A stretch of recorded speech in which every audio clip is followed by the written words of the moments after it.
Dan selamat kembali semua ke Kuat. Minggu ini sangat istimewa kerana kami merakam Kuat dari persidangan dasar JNS. Kami akan pastikan ia ringkas. Dan kami akan fokus pada perkara yang anda paling suka, iaitu penjahat dan wira. Kami telah mempunyai semacam perjanjian MOU dengan Iran, segala yang keluar dari Rumah Putih dan tempat-tempat lain. Pertempuran di Lubnan masih berterusan. Banyak perkara untuk dihuraikan. Tapi mari kita mulakan melalui lensa penjahat kita. Emily, siapa penjahat kamu minggu ini? Susah juga untuk saya pilih satu. Dan saya kena akui, perkara yang paling mengecewakan saya minggu ini ialah ramai calon penjahat minggu ini sebenarnya adalah orang yang sepatutnya menjadi wira saya. Ya. Sangat mengecewakan secara keseluruhan apa yang sedang berlaku. Tetapi saya terpaksa bersetuju dengan orang-orang di Rumah Putih yang terus, apa yang saya katakan, memperdaya terutamanya rakyat Amerika, tetapi juga masyarakat antarabangsa tentang apa itu MOU ini. Pertama sekali, ia hanyalah satu MOU. Itu perlu ditekankan. Ia bukan satu perjanjian. Ia bukan satu perjanjian damai. Ia bukan satu perjanjian keamanan, seperti yang dinyatakan secara jelas oleh Rumah Putih. Sangat bermasalah. Tetapi, individu yang saya ingin fokuskan yang terlibat dalam isu ini sebenarnya adalah beberapa penasehat Trump dan sebahagian daripada pasukannya, terutamanya di bahagian media sosial, seperti yang kita lihat dalam beberapa hari kebelakangan ini. Terdapat banyak kritikan dari pelbagai pihak memang wajar terhadap MOU ini dan konsesi yang diberikan atau kemungkinan konsesi yang akan diberikan meletakkan wang ke dalam tangan rejim Islam. Dan sebagai tindak balas kepada kritikan itu, kita telah melihat beberapa pegawai Rumah Putih atau individu yang berkaitan dengan Presiden Trump secara terbuka mengkritik dan mengecam orang-orang yang mengkritik keputusan Rumah Putih. Kita telah melihat akaun-akaun ditutup. Lebih daripada 100 akaun pro-Israel dan juga akaun Iran telah ditutup di X hanya dalam 48 jam yang lalu. Kita telah melihat semua akaun yang mengkritik MOU ini. Dan salah seorang pembuli dalam talian yang kita lihat terlibat dalam perbualan ini, sebenarnya ada 3 suara utama yang kita perhatikan. Salah satunya ialah wakil Anna Paulina Luna. Salah seorang daripada mereka ialah ahli Kongres. Seorang lagi ialah Donald Trump Jr. Dan yang ketiga ialah Alex Bruesewitz yang merupakan perunding berangkap penasihat kepada Trump dalam bidang media sosial. Dia dipercayai berada di sebalik akaun Rapid Response 47. Ia adalah akaun rasmi Rumah Putih. Dan akaun itu telah digunakan sejak kebelakangan ini untuk secara terbuka dan terang-terangan mengecam rakyat Amerika lain yang mengkritik MOU, menuduh mereka sebagai agen asing atau bertindak di bawah operasi pengaruh asing. Individu bernama Alex Versawitz ini telah secara terbuka menyatakan bahwa Israel membayar puluhan juta dolar untuk melemahkan MOU melalui operasi pengaruh asing. Ini adalah tidak benar. Saya sendiri telah menyemaknya. Saya telah menyemak rekod Farah semalam. Setakat yang diisytiharkan secara terbuka, setakat yang kita tahu, tiada sebarang kempen yang dibayar oleh kerajaan Israel. Jadi, semua ini hanyalah spekulasi. Ini semua adalah teori konspirasi untuk mendakwa bahawa sesiapa yang mengkritik perjanjian itu sebenarnya adalah ejen asing. Sekarang, bahagian yang paling teruk tentang perkara ini ialah beberapa orang yang dipaparkan dalam tangkapan skrin yang dikongsi oleh Alex Bruesewitz dan juga oleh Donald Trump Jr. adalah orang yang kita kenal, orang yang memang dikenali sebagai aktivis. Dalam beberapa kes, mereka adalah veteran Amerika. Kita ada Buzz Patterson, dia ada dalam tangkapan skrin itu. Kita ada Stella Escobedo, seorang wartawan terkenal, wartawan Amerika dan penyokong tegar Presiden Trump. Sudah tentu, memang betul. Jadi begitu juga dengan kami. Anja Taha juga dituduh sebagai agen asing. Maksud saya, ia memang tidak masuk akal. Seperti ia sedang melakukannya. Tetapi, semuanya diketuai oleh, dari apa yang nampak, Alex Versawitz. Dialah yang menyebarkan konspirasi-konspirasi ini. Mereka memanggilnya sebagai pengaruh asing. Bukankah X sepatutnya menjadi contoh kebebasan bersuara? Tepat sekali. Tiada siapa akan digantung kecuali kalau akaun anda palsu. Tepat sekali dan akaun-akaun ini telah digantung kerana tingkah laku tidak sahih yang diselaraskan. Jadi mereka boleh menggantung akaun kerana tingkah laku tidak tulen yang diselaraskan oleh negara, tapi mereka tak boleh menggantung, entahlah, Al Jazeera kerana menjadi media milik negara Qatar. Mereka dah lama ambil alih X sejak 7 Oktober lagi. Ya, wow. Jadi, sikap berat sebelah ini memang sangat-sangat membimbangkan. Saya rasa sangat ironik apabila sesetengah pihak di Rumah Putih dan beberapa tokoh di pihak kanan sejujurnya bertindak seperti apa yang mereka benci dalam Parti Demokratik. Tepat sekali. Menutup mulut dan mencari apa sahaja alasan untuk mendiamkan pengkritik. Dan ini bukan Amerika yang saya kenal semasa membesar. Tetapi juga, jika mereka berusaha begitu keras untuk melakukan ini, bukankah ini menunjukkan kepada Anda There's a problem.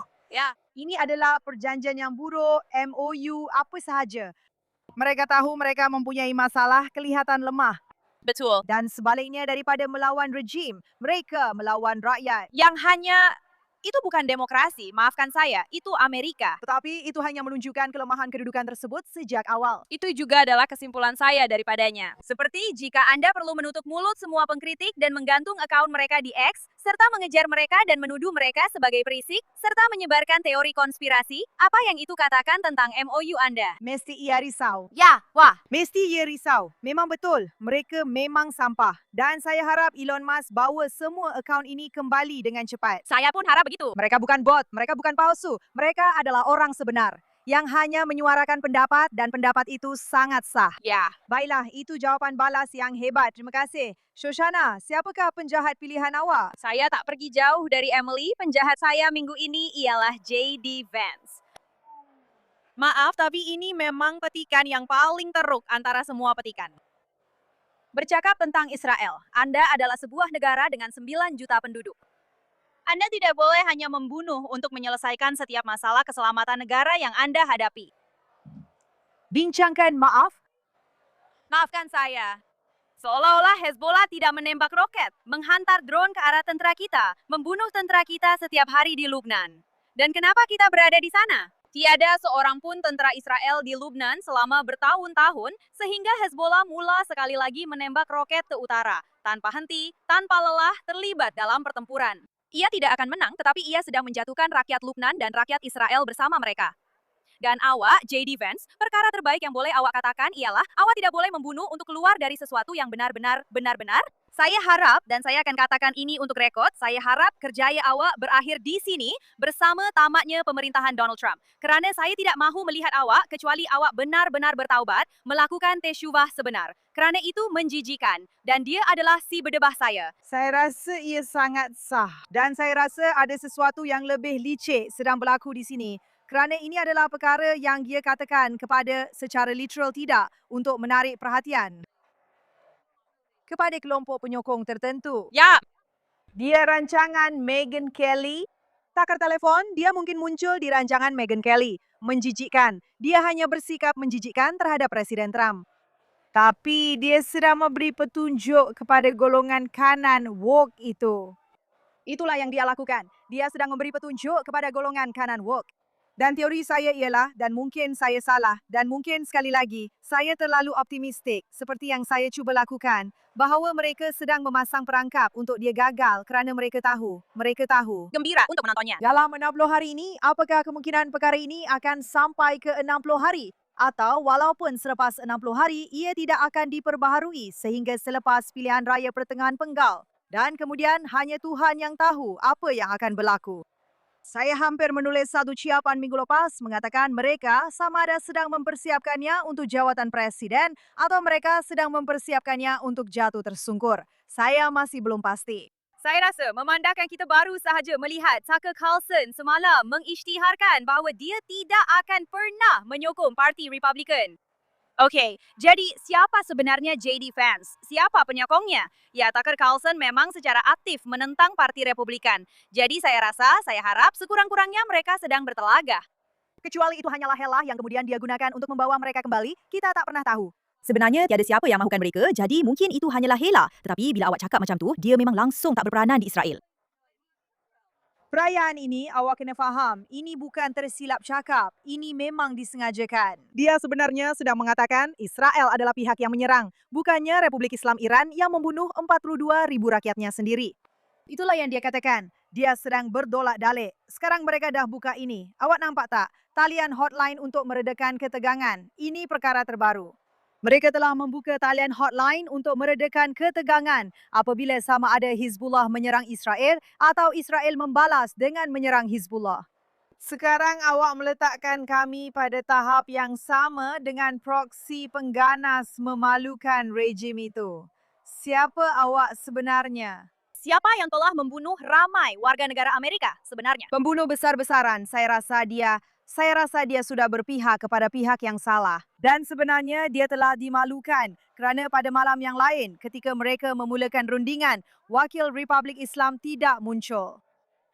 Ya, dan kemudian lelaki Qatar itu tidak berjabat tangan dengannya. Ya, Maaf. Di depan kamera, dia macam ini.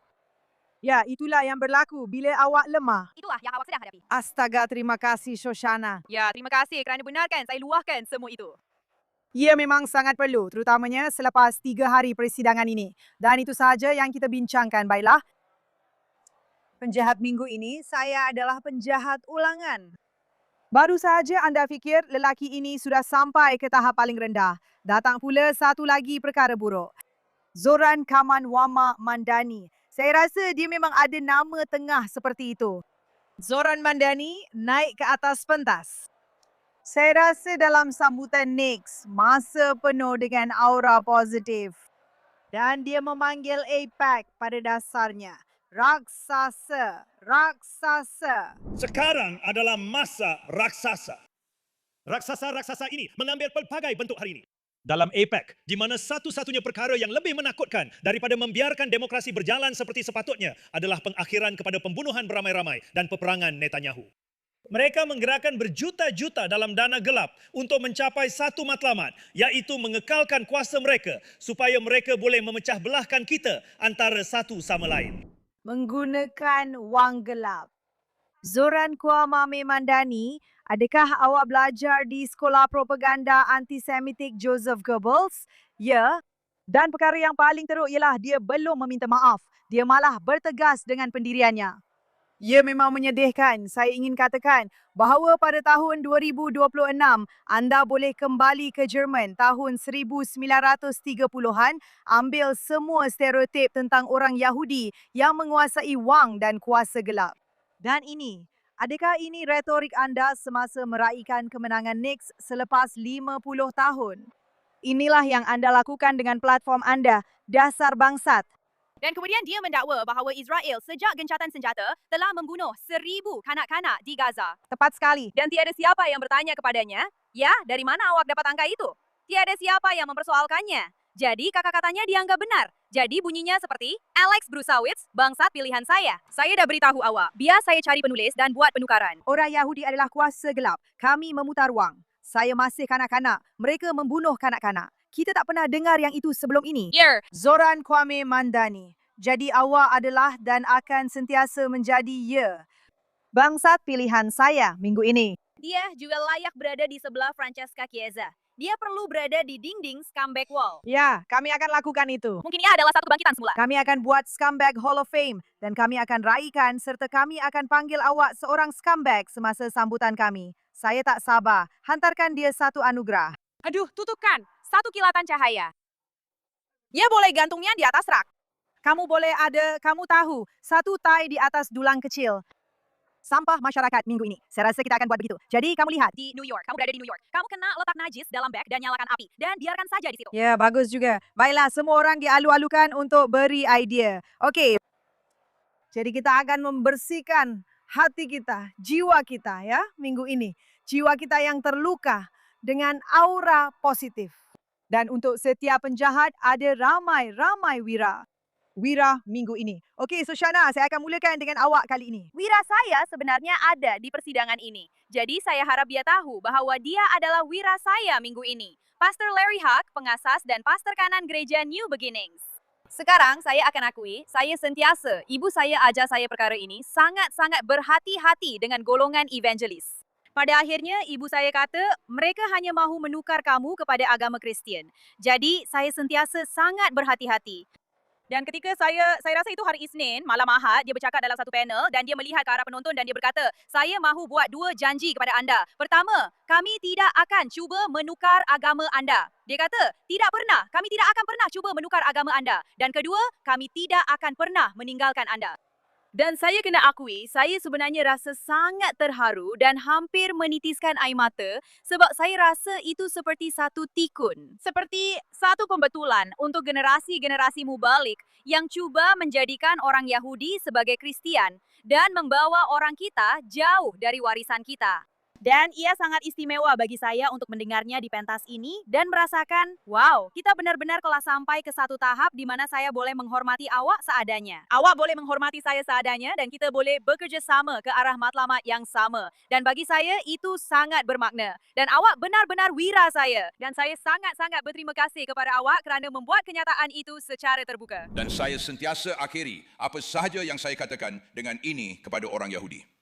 Pertama sekali, kami tidak akan pernah cuba untuk menukar agama anda. Sebenarnya, kami perlukan Anda menjadi lebih Yahudi esok daripada hari ini. Perkara kedua, saya berikan satu lagi janji kepada anda. Kami tidak akan pernah meninggalkan anda. Tidak kira apapun, kami akan sentiasa bersama anda. Saya rasa itu penting kerana lihat, saya tahu majoriti community evangelist, terutamanya orang yang saya berhubung, langsung tidak berniat untuk menukar agama sesiapa antara kita. Mereka telah menjadi satu kuasa politik utama yang membawa kebaikan di Amerika dan di seluruh dunia. Mereka inilah yang berdiri bersama kita pada saat-saat paling sukar. Tapi saya tahu dalam komuniti Yahudi memang ada rasa paranoia yang bersebab. Kerana itulah pengalaman kami selama ratusan tahun. Tetapi rakan-rakan evangelis kita benar-benar bersama kita. Dan anda tahu salah seorang rakan kegemaran saya dan kita semua ialah Sandy Hagee. Yang saya sangat suka apabila dia beraksi. Memang hebat. Dia naik ke atas pentas. Saya pergi ke Kufi setiap tahun. Tahun ini saya akan pergi lagi. Dia sentiasa naik ke atas pentas dan berkata, nama saya Sandy Hagee. Saya seorang Kristian. Tuhan dan penyelamat saya bukanlah begitu. Jadi pada dasarnya anda tahu, rakan-rakan evangelis kita berkata, kamu orang Yahudi ada peranan kamu sendiri dalam alam rohani. Dan kami orang Kristian ada peranan kami sendiri. Sangat bagus. Kita tidak perlu. Jadi saya akan katakan itu adalah satu kebiasaan. Tapi saya gembira kerana anda anak kepada mangsa yang terselamat daripada Holocaust. Dan saya tahu bahawa rasa paranoia itu memang berasas. Jadi saya gembira anda rasa baik tentang perkara itu. Dan saya gembira untuk berkongsi dengan semua orang di rumah juga kerana ini memang sangat bermakna bagi saya. Bagus. Sandy Hagee sebenarnya pernah muncul dalam rancangan saya, Access to Truth, beberapa minggu lalu. Dan beliau telah menerangkan dengan sangat baik apakah pendirian evangelikal Kristian dan mengapa dari perspektif Alkitabiah. Jadi, ia memang sangat-sangat menarik. Hasan ialah saya boleh katakan ketua rabai ahli teologi yang menerangkan mengapa kita tidak terlibat dalam penggantian. Orang Kristian tidak mengamalkan teori penggantian. Apakah yang sepatutnya menjadi fokus teologi itu? Betul, beliau adalah salah satu suara utama dalam hal tersebut.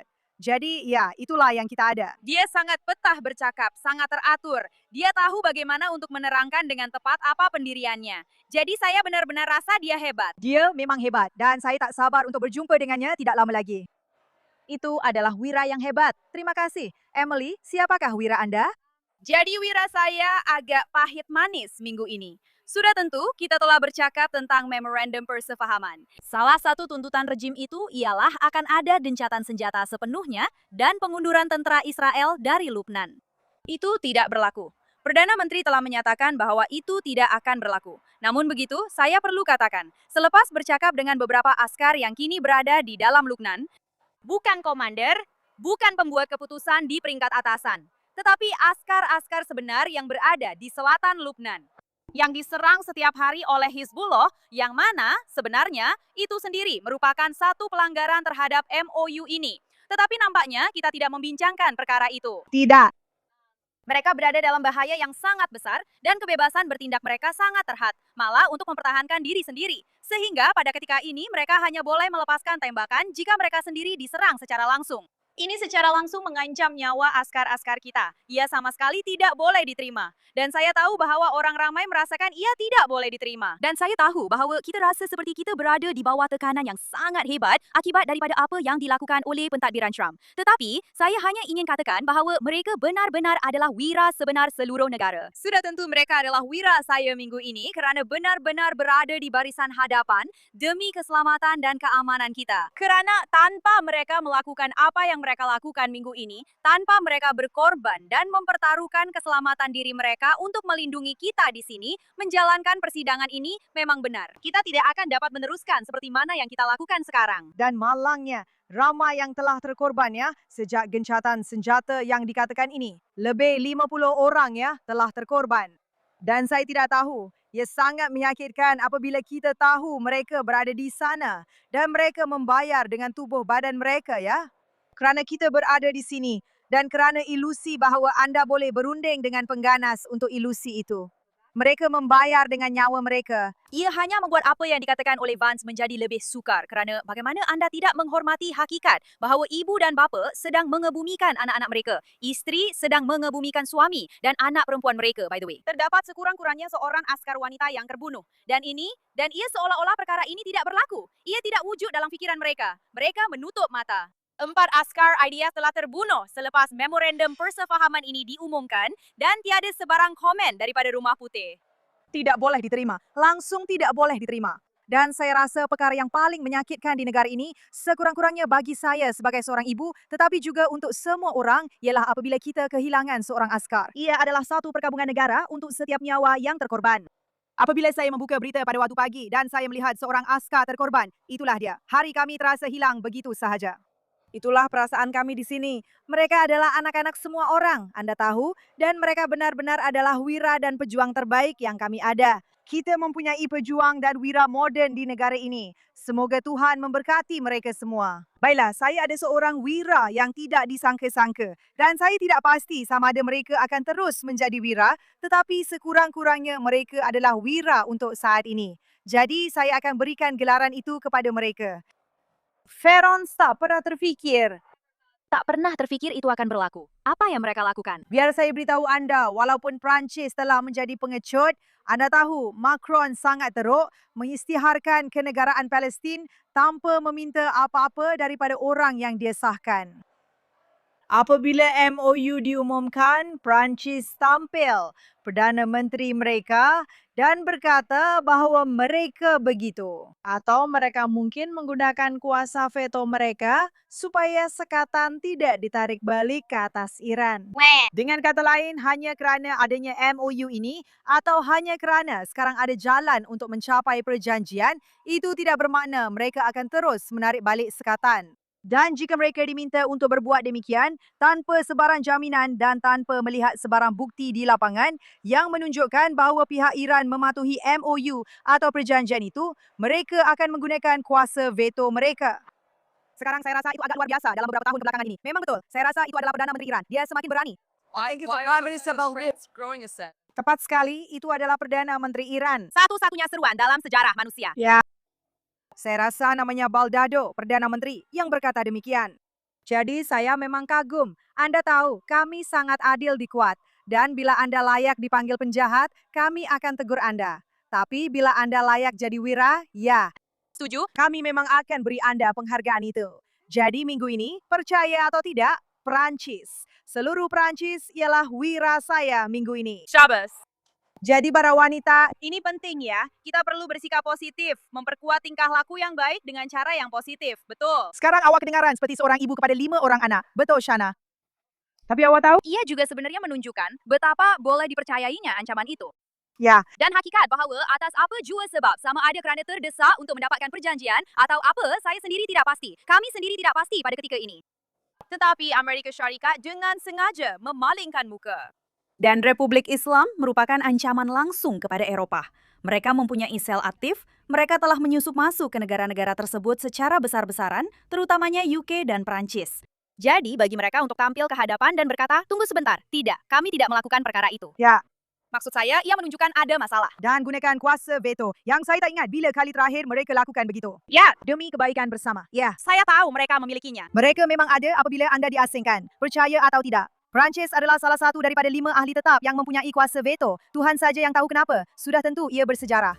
Tapi lihatlah, mereka sedang melakukan sesuatu yang baik dengannya. Ya, dan kita akan memberikan mereka penghargaan itu. Ya. Jadi para wanita, kita masih ada hari ini lagi. Seronok untuk mendengar lebih ramai penceramah untuk mengadakan lebih banyak perbincangan yang relevan dan positif. Dan kita akan jumpa anda semua minggu depan. Terima kasih kerana menonton kami di Kuwait Pod.